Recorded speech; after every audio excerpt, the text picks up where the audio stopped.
ग्वालियर नगर निगम के उपायुक्त अतिबल सिंह यादव पर उनकी ही बहू ने दहेज उत्पीड़न का आरोप लगाया। बहू रेखा यादव का आरोप है कि उसके साथ लगातार ससुराल में प्रताड़ना, मारपीट और धमकाने का काम किया जा रहा, साथ ही लगातार भूखा रखा जाता है, उसके कमरों की बिजली बंद कर दी जाती है। पुलिस ने पीड़िता की शिकायत पर नगर निगम उपायुक्त अतिबल यादव, उनके 2 बेटे, बड़ी बहू और पत्नी पर मामला दर्ज किया। दरअसल शहर के थाटीपुर क्षेत्र में रहने वाली 29 साल की रेखा यादव की शादी 2 साल पहले 30 जून को नगर निगम उपायुक्त के बेटे अरुण यादव के साथ हुई।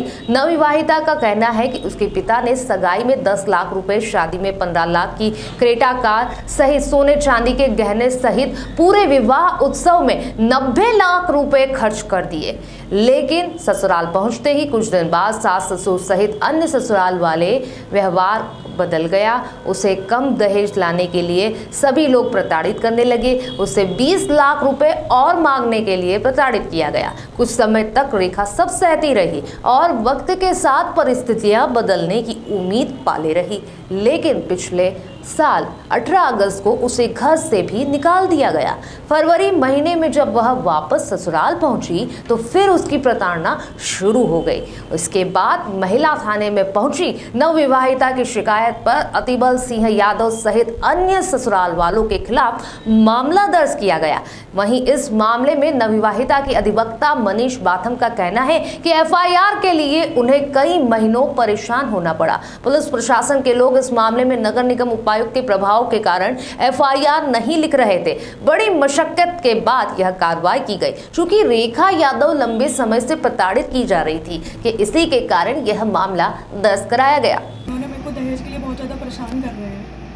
तो यही है कि वो मुझसे कहते हैं कि दहेज लेके नहीं आओगी तो हम तुम्हें 20 लाख रुपए लेके नहीं आओगी तो हम तुम्हें रहने नहीं देंगे। मेरे खाने पीने की कोई व्यवस्था नहीं है। मुझे 2 रोटी के लिए भी लोगों ने तरसा दिया है।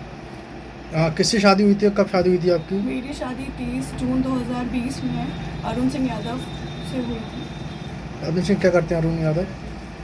बेसिकली वो ASY कार ड्राइव के नाम से उनका यूट्यूब का चैनल है और डॉक्टर हैं, व्यापम से हैं। तो अतिबल यादव जी कौन है? क्या करते हैं अतिबल यादव जी? ये निगम आयुक्त में है, कमिश्नर, डिप्टी कमिश्नर। अच्छा, तो कब से कर रहे हैं आपको परेशान शादी? मेरे डे 1 से, जब से दिन से मेरी शादी हुई है उसी दिन से वो मुझे इन्होंने परेशान करना शुरू कर दिया है। अच्छा, आप कहाँ पे रहते हैं आप लोग वैसे? मैं अभी ससुराल में हूँ। अच्छा, तो आपने मुकदमा काम कराया, कहाँ पे कराया आपने? मैंने महिला थाने मैंने आवेदन दिया। महिला थाने में करीब मैं 1.5 महीने तक परेशान रही कि उनको कि मेरी एफआईआर कर दो। किसी ने मेरी कोई सुनवाई नहीं करी। मैं जवाजी थाने गई, वहाँ पे भी मेरी कोई सुनवाई नहीं हुई। वहाँ पे भी बोला जाता था कि नहीं होगी, इनकी कोई एफआईआर नहीं कर सकता। और यहाँ बोला जाता था कि प्रशासन तो हम ही चलाते हैं, जो आपको करना है वो आप कर लीजिए, कोई फ़र्क नहीं पड़ता और जो होगा वो देखा जाएगा, हमें किसी से डरते नहीं हैं। तो कहीं ना कहीं रसूखदार हैं जो लोग दबंगे दिखा रहे हैं। जी जी जी। इसकी शिकायत आपने करी थी कि पुलिस से भी दबंग दे, नगर निगम आयुक्त हैं और इन्होंने इस तरह की दबाव बना रहे हैं? मैं कई बार शिकायत करने गई, मेरी कहीं कोई सुनवाई ही नहीं होती थी। मुझे यही कह के टाल दिया जाता था कि ना उनके खिलाफ कोई एफआईआर नहीं होगी, उनके खिलाफ कोई कुछ नहीं कर सकता क्योंकि वो लोग बड़े लोग हैं, कुछ भी कर सकते हैं। इस तरीके से मेरे को परेशान किया जाता था। क्या नाम है आपका? मेरा नाम रेखा यादव है। ठीक है। पैसों की आपने बात कही कि आपके पिताजी ने दहेज दिया था, तो कितना दहेज दिया था और कितने पैसों की और डिमांड आपसे की जा रही थी? करीब मेरी शादी में लगभग 90 लाख रुपए तक खर्च किए गए थे। उसके बाद भी मुझे कहते हैं कि तुम गरीब परिवार की हो, छोटे परिवार की हो और दहेज लेके नहीं आओगी, 20 लाख रुपए लेके नहीं आओगी तो हम तुम्हें रखेंगे ही नहीं। साफ साफ ये कह दिया जाता था। मेरा लड़का डॉक्टर है, मैं तो उसकी शादी दूसरे लड़के।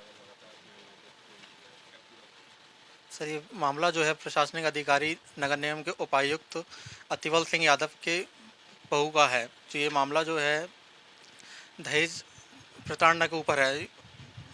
रेखा यादव जी जो हैं उनको प्रताड़ना की जा रही थी कि आप घर से 20 लाख रुपए लेके आइए और दिन प्रतिदिन उनको इस तरीके से प्रताड़ना की जा रही थी जो एक घर में किसी भी बहू को नहीं होनी चाहिए।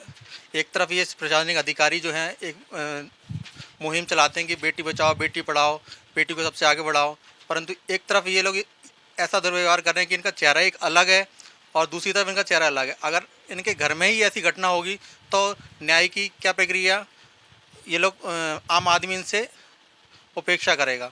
तो इसी बारे में ये कहना चाहूँगा कि ये जो अतिबल सिंह यादव हैं इन्होंने FIR के लिए भी जो हुआ था बहुत रोक लगा रहे थे, प्रताड़ना कर रहे थे कि नहीं हो, और बलबूते मतलब जैसे कहते हैं इनका कहना था कि जो बन पड़े आप लोग कर लो, फरियाद थे।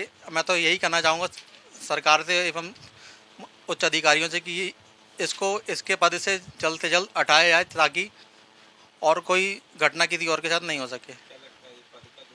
सर बिल्कुल पद का दुरुपयोग कर रहे हैं ये, क्योंकि जिस प्रकार से प्रताड़ना हो रहा है, महिला जो है रेखा यादव को, उसको घर में खाने को नहीं दिया जाता था और उसकी घर की लाइट की बिजली काट दी जाती थी। इस तरीके से ये लोग प्रताड़ना करते थे। और पद का दुरुपयोग ऐसे है कि जब ये फरियाद वहाँ पे FIR करवाने गई या फिर कोई भी आवेदन लेके गई तो उसको नकार दिया जाता था। पिछले 6-8 महीने से ये बहुत परेशान थी।